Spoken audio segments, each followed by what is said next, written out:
Allez, un second tuto sur la parité d'une fonction. Une fonction paire, c'est une fonction qui vérifie la définition suivante. Donc on va dire que f est paire. Si et seulement si df est centré en 0, c'est bien l'ensemble de définitions qui est centré en 0 et pas la fonction, ça n'a aucun sens. Pourquoi est-ce que c'est important que df soit centré en 0 ? Eh bien, tout simplement parce que je vais parler de f de x et f de moins x dans la définition de la parité. Qu'est-ce que ça veut dire être centré en 0 ? Eh bien, ça veut dire que pour tout x appartenant à df, moins x appartient aussi à df. C'est-à-dire qu'en fait, l'ensemble de définitions, si on le représente graphiquement sur un axe, eh bien, il est symétrique par rapport à l'origine. Deuxième chose que l'on doit donner. Alors, j'ai un petit souci avec le logiciel. Donc, deuxième condition. Eh bien, je dois avoir, pour tout x appartenant à df, f de moins x égale f de x. Et on aura une définition pas très différente pour une fonction impaire. F est impaire. Si et seulement si, eh bien, on a la même condition de symétrie sur df. df centré en 0. Et par contre, la deuxième condition, eh bien, les images des opposés ne devront pas être égales, mais opposées. f de moins x est égal à moins f de x. Graphiquement, qu'est-ce que l'on a ? Eh bien, ici, vous avez une symétrie par rapport à l'axe des ordonnées. Et ici, vous avez une symétrie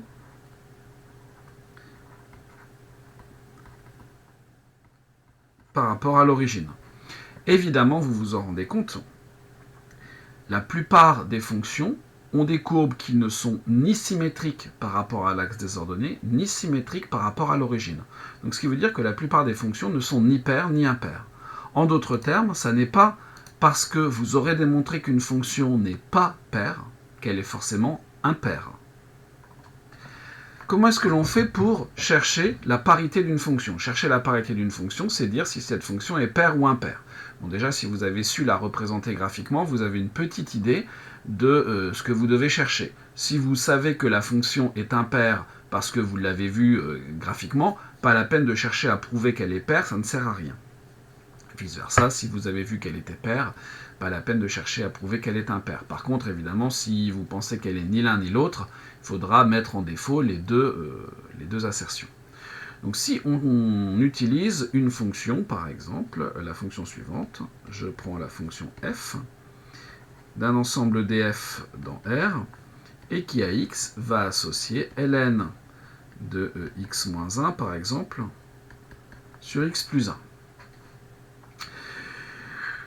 Est-ce que cette fonction est paire ? Est-ce que cette fonction est impaire ? Bon, comme ça, à brûle pour point, si on ne trace pas la courbe, on n'en a aucune idée, mais on va pouvoir quand même s'en sortir. Dans tous les cas, il va falloir que l'on commence par étudier l'ensemble de définitions de la fonction f. Donc, comme on l'a vu dans un précédent tuto, il faut que cette chose-là soit strictement positive pour que la fonction soit définie. Donc la première chose à faire, c'est d'étudier le signe de x-1 sur x plus 1. Et ça, un tableau de signes est bienvenu.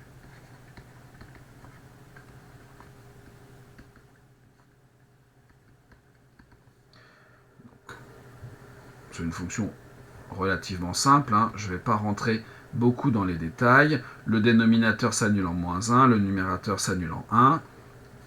Voilà, l'idée, c'est pas forcément de faire un travail complet sur l'ensemble de définitions, mais c'est quand même important. Donc le signe du numérateur, tac, le signe du dénominateur, le signe du quotient,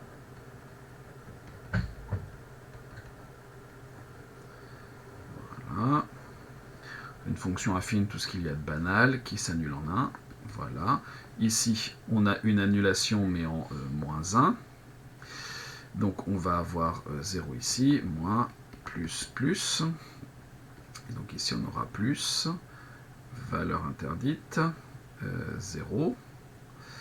Je dis n'importe quoi, je vais aller un peu plus vite, moins.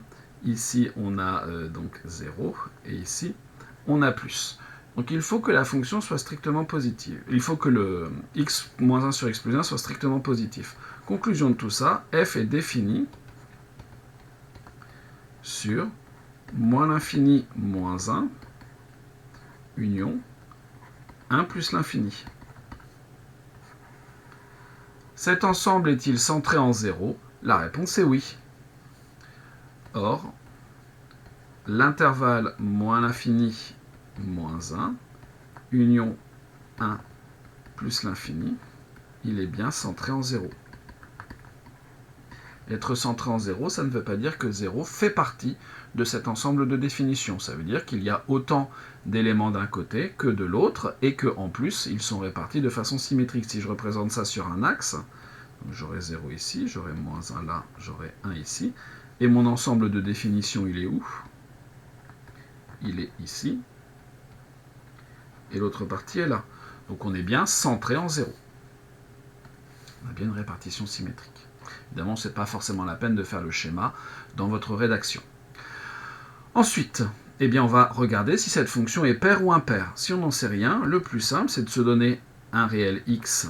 Alors, je vais noter dans df pour m'éviter d'avoir tout ça à recopier. Et je vais chercher f de moins x. Et notre objectif, c'est d'obtenir à la fin f de x, dans ce cas-là, on dira que la fonction est paire, ou moins f de x, dans ce cas-là, on dira que la fonction est impaire. Et si jamais on n'a ni l'un ni l'autre, on aura facilité dans ce cas-là pour avoir un contre-exemple qui nous dira que la fonction ne peut pas être ni paire ni impaire.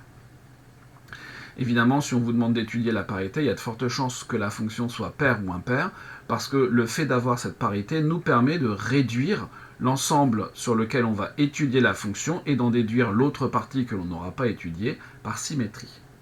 Donc qu'est-ce que c'est que f de moins x? Eh bien ici, ça sera ln de ln de quoi? Donc ici, je vais remplacer tous les x par des moins x. Donc j'aurai moins x moins 1 divisé par moins x plus 1. C'est-à-dire que l'on aura quoi? Eh bien ln de moins x moins 1 divisé par moins x plus 1.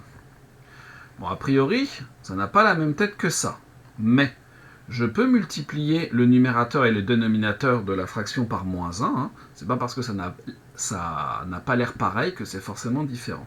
Donc je multiplie par moins 1 une fraction, j'ai le droit, sans changer la valeur, de multiplier le numérateur et le dénominateur par la même valeur. Je multiplie tout par moins 1, donc moins x fois moins 1, ce qui me fait x, moins 1 fois moins 1, ça me fait plus 1, moins x multiplié par moins 1, ça me fait x, et moins 1 multiplié par moins 1, ça me fait moins 1. Et là, on se rend compte que on a la même chose, sauf que le numérateur ici est devenu dénominateur et le dénominateur est devenu numérateur.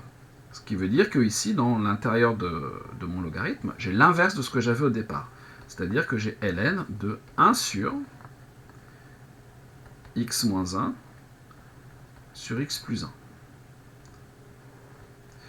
Et propriété du logarithme, le logarithme de l'inverse est l'opposé du logarithme. Donc ça, c'est moins ln de x moins 1 sur x plus 1. En d'autres termes, c'est moins f de x. Donc on en conclut que f est impair.